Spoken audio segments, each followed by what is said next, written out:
Right, that should be recorded now.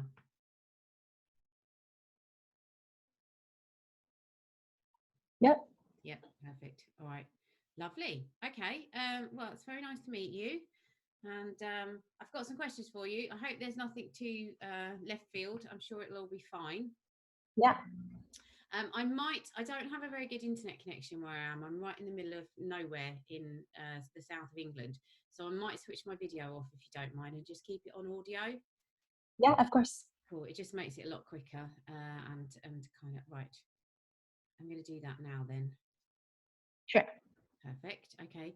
You can also stop yours. Okay, yeah, sometimes that does work. Yeah. Cool. Perfect. That I think will help massively. So that's great. Thank you. Okay. Is there anything you wanted to ask me before we start? No, I mean, I looked at your podcast and I love how you focus on gardening, and I'm excited to talk to someone who knows about, growing their own food. I think most of the people I've talked to about this is, more of a sustainability aspect or how they can start, but it's exciting to talk to you who obviously has experience. Yeah, I mean, it's not really what I'm good at. I like doing ornamental gardening, but I've had to force myself to do more food growing because I know it's so important. So that's Yeah. a kind of learning curve. But yeah, just to say before we start, it's all edited. So if we need to stop and start, or my dog's bark, which is possible, that's all fine. So I think it will probably, I don't know when the podcast will go out. I'm not very organized, honestly. So it could be in a couple of weeks, I should imagine, but I will let Devin know. Sure. So otherwise, shall I start with my first question? Yeah, go ahead. Excellent. So my first question is, what is your background and what was the idea behind the podcast? Sure. Yeah, I'm a freelance journalist based in Taiwan, and sustainability, or the topic of eating foods according to your climate, has always sort of been a hobby for mine. I rent a plot on the outskirts of Taipei where my husband and I have a little food forest, and I've taken a lot of permaculture courses in the past. And just from all of these experience, I've always thought that the conversation of eating local or eating organic can be pushed a little bit further to eating and growing what grows really well in one's climate. And so that was sort of just the inspiration for the podcast. I've been a food writer for a decade now, and obviously writing about food and food culture. I think a lot of people now are aware of the effects of climate change and just capitalism on us, where our food comes from. But not a lot of people are really thinking about their location, where they are in the world, and what crops thrive there. Yeah, so before we move on to all the positive things people are doing, I wondered if you might just give a brief overview of what you think is wrong with the way we currently farm and consume our Yeah. food. Where is that system falling down? Yeah, I mean, if you go to any grocery store, any multinational grocery store in the world, you'll see that there's, one type of banana, maybe a couple types of apples, and our diets are quite limited. I grew up in Los Angeles, and even moving here to Taiwan, the grocery stores look exactly the same, even though it's a completely different culture, it's a completely different climate. And it makes sense because for these farms and companies, you just grow things in bulk and then you ship it to your customers around the world. But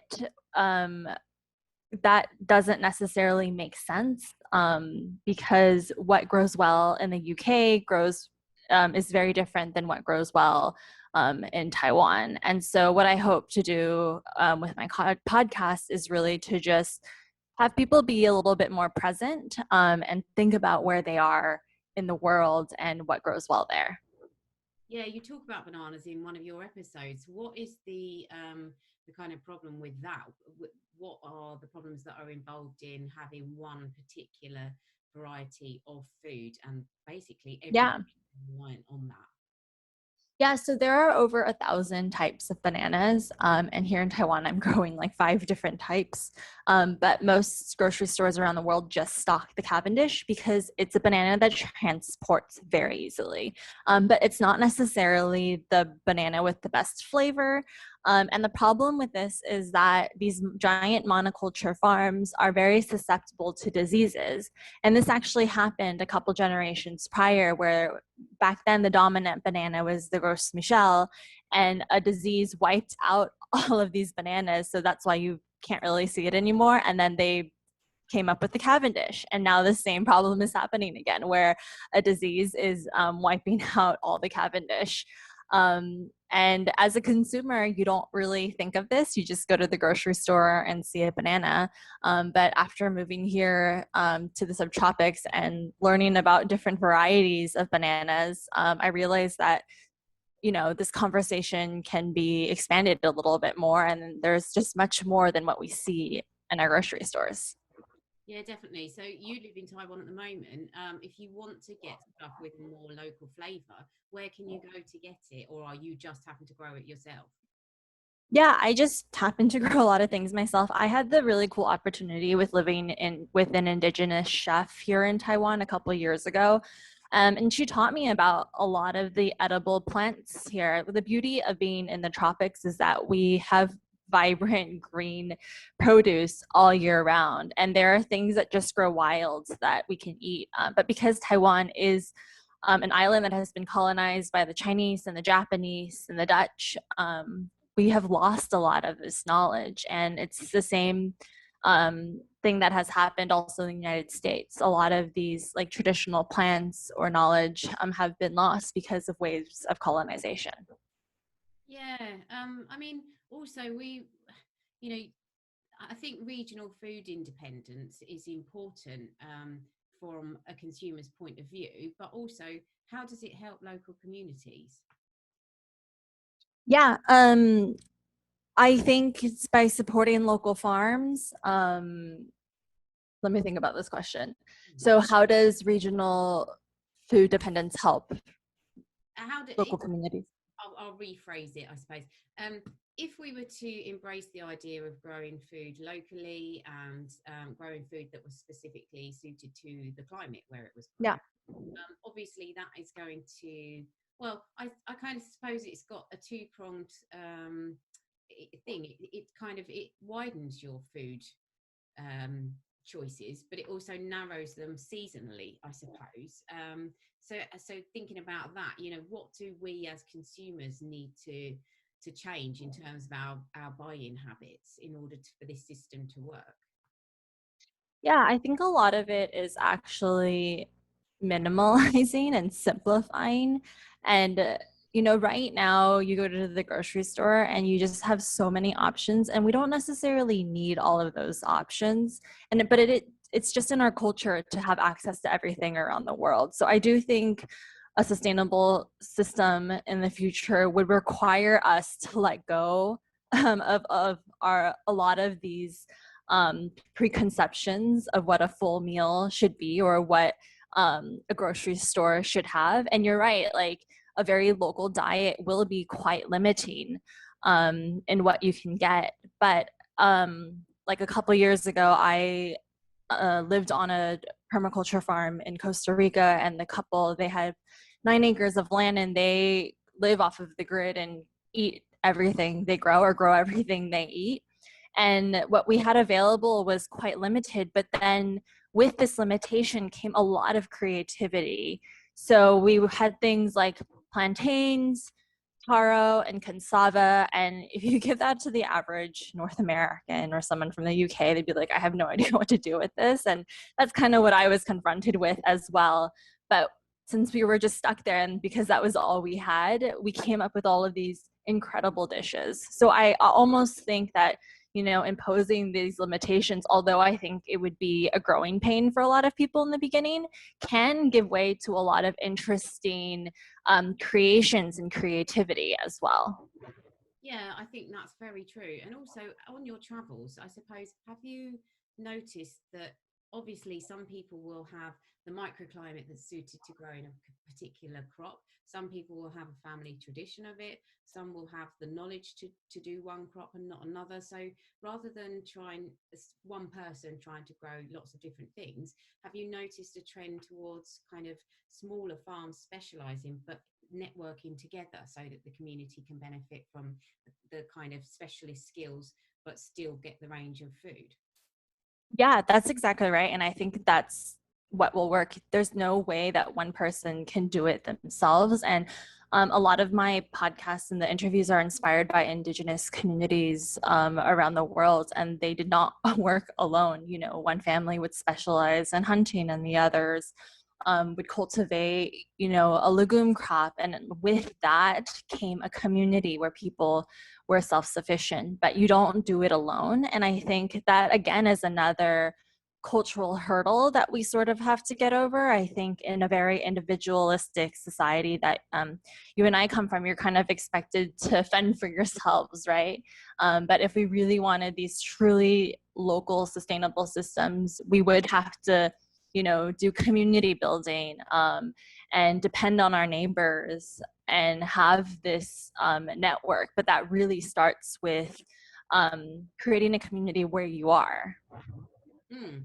And so, aside from collaborating and sharing food and knowledge, are there any other benefits to the local communities that you've noticed where this system's being implemented?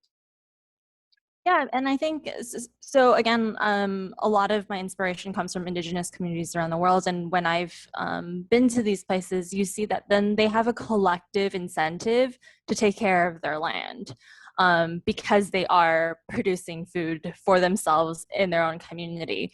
Whereas, you know, the system that I grew up with in Los Angeles, you just go to the grocery store and the food comes from very far away. So you have no idea what's going on. You don't really have an incentive to protect your land. But for example, I'll give another solid example. When I was in Ecuador, I interviewed the Quechua, who are the indigenous people there, and everyone had their own, they call them chakras, which sounds a lot like the, I don't, you know what I mean, like the woo-woo chakra, but these chakras were pieces, like 4 hectares of land that everyone had. And they, like you said, like shared what they grew amongst the community. And after a couple of decades, when the soil was just used up, they would burn and slash and just like make sure the land was regenerated and then move on to a different land and then sort of leave their old chakras empty back then for like 20-30 years. And this was just like a community thing because they were invested in where they are in the world. And it's something that a lot of us lack today. Yeah, we do. And as you're talking, I'm thinking this sounds the polar opposite of how our societies, in certainly in the West, are structured today. You know, obviously we have become rootless and unattached from the land. A lot of us, you know, we don't have those traditions and those community bonds and that knowledge to fall back on. You know, how could we start? Somebody, for example, living in the suburbs of London, you know, how would they go about this and getting involved in this?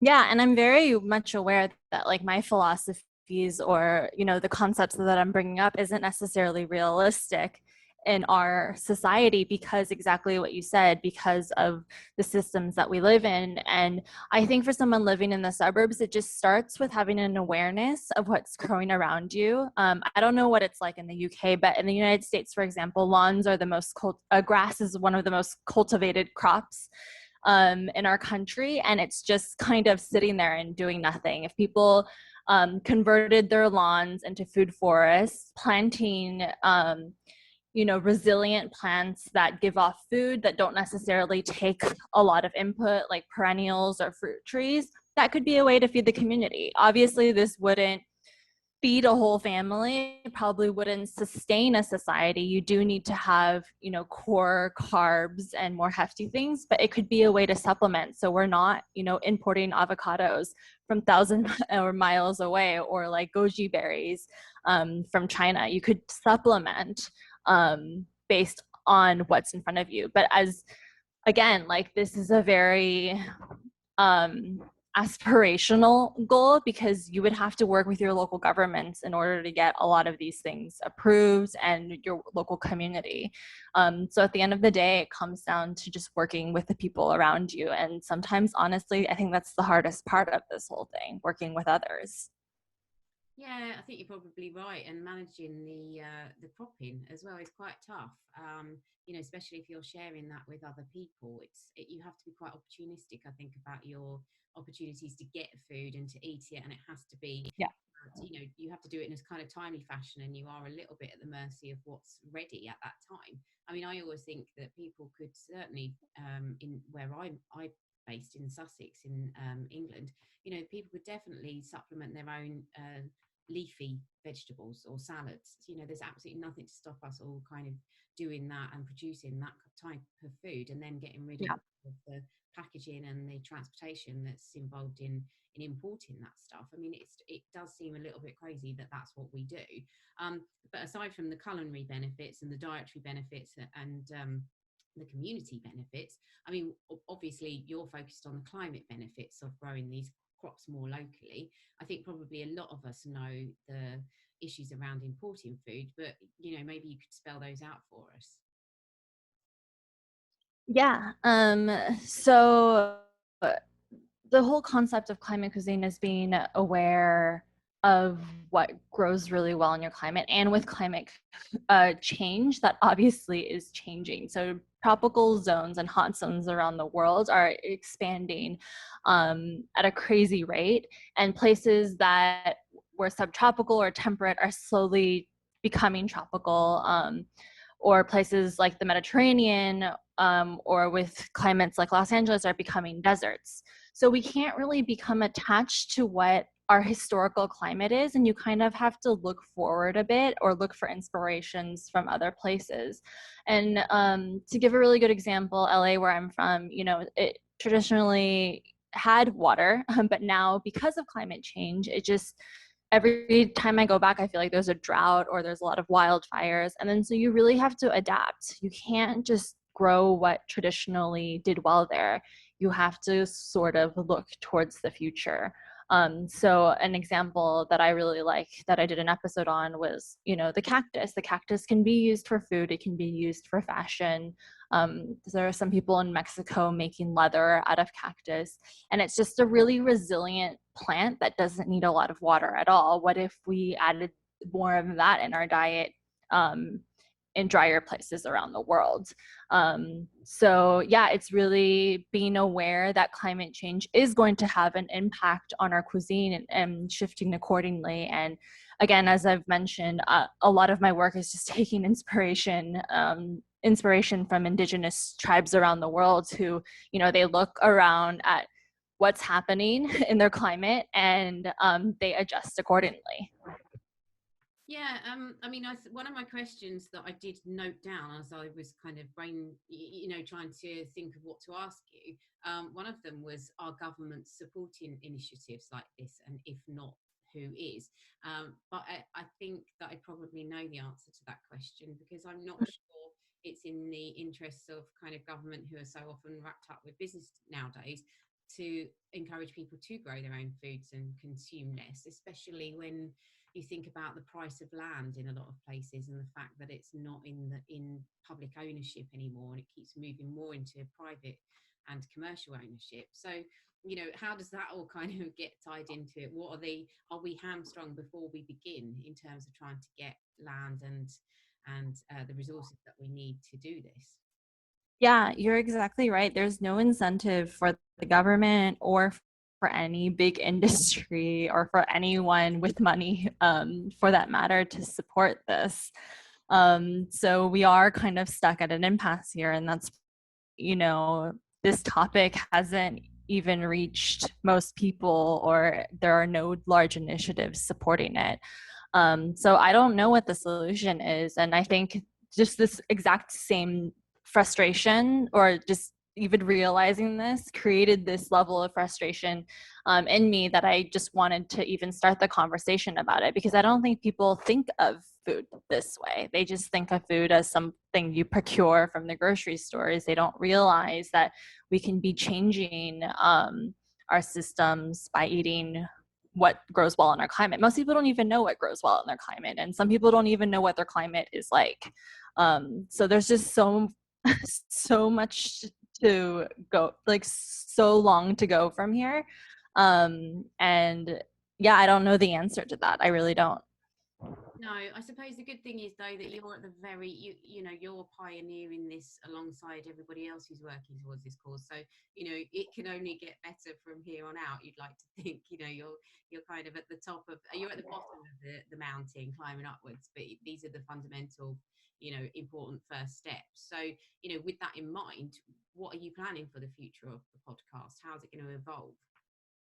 Yeah, so the first season was focused on the tropics, and then the next season will be on the temperate climates, which I think a lot of listeners will be able to relate more to because my audience is mostly people in the US. And then, interestingly enough, like the last one is on just sort of the colder climates, like Sweden, for example, which is where my husband is from, and just seeing how they're adapting as well. And they're doing things like greenhouses. Or they're starting to grow bamboo there because the climate is getting hotter. Colder places around the world are able to grow more things, and it's kind of a reversal of what's happening in the tropics and temperate climates. So I think my goal with my podcast and this whole concept is just to explore creative ways that people are dealing with climate change and creative ways that they are dealing with the sustainability issue problem. And it's not necessarily rooted in, like fancy hydroponic systems or crazy technological advances. It's just rooted on going back to the basics and taking inspirations from cultures around the world. I don't think we have to reinvent the wheel here, is my point. Is your point also that we don't need to invest in loads of things that take loads of different materials to make, and then we have to spend lots of money to buy them in order to grow these crops? Because Exactly. Yeah, I think yeah, like an example that I love to give is like fertilizer. People are always like, okay, how do I get more fertilizer into my plants or my farm? And then I point out, nitrogen fixing crops like legumes. And nitrogen fixing crops, I'm sure like they take nitrogen from the air and they fix it into the soil. And it used to be a crop that people used when the fields were fallow, as a way to infuse nutrition into the field. And this is low tech and is just a thing that societies around the world use. But obviously, it has sort of fallen out of favor now with just mass industrialization and fertilizer and synthetic chemicals. So, exactly right. I don't think we have to reinvent the wheel, but in order to do that, we really do have to pare back on our wants and needs and what we're sort of used to in this highly advanced society. yeah, I mean, I have a theory that we're so quick to buy things that are sold to us because we want answers and we want solutions to problems that sometimes are quite tricky to navigate, particularly in the garden. You're very out of control when you're dealing with nature, and you're just a very small cog in a bigger machine. And I think that people Yeah. buy things that just solve their problems overnight, and it's not realistic, but we're sold that via marketing. So we have to also, break out of that habit too.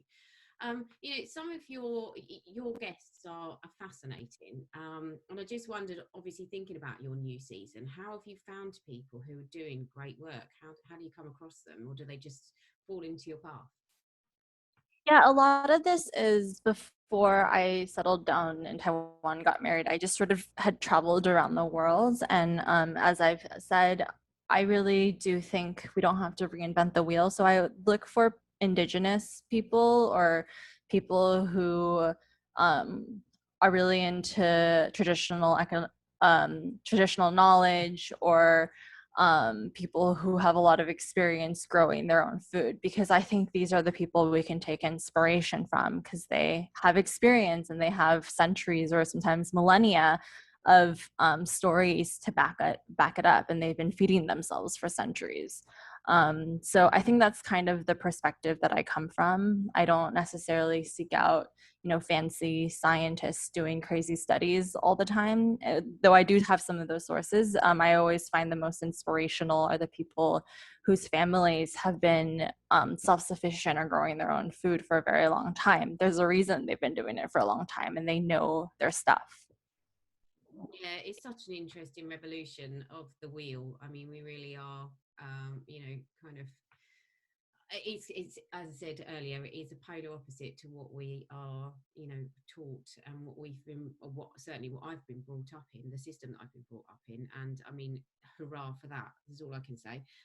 But aside from your podcast, if anybody is interested in finding out more, I'm guessing there are so many inspirational people out there, but what would be your go-to resources if people were Yeah. interested to find more? Yeah, so I love just reading, like, or just going deep into the permaculture community. That's kind of where I learned a lot of this, or where connected to some of these bigger ideas. And permaculture takes inspiration from indigenous tribes. So just like Googling your local permaculture group, or if there's a permaculture design course near you, I think is a really good start. Another really good website I like is foodprint.org, and I interviewed them for my podcast as well. And they basically will, they list all the major ingredients that we have and sort of talk about their footprint, whether or not it's sustainable or how it's grown, generally speaking. And yeah, I think it just starts from knowing where your food comes from, what the footprint of it is, and if you can, obviously support your local farmers, because that's one of the easiest and best ways to create a sustainable food system. Brilliant. That is, well, that's the end of my questions, Clarissa. Are you happy for me to finish it there? Yeah, that was great. Thank you so much. This was such a delightful conversation. Oh, you're welcome.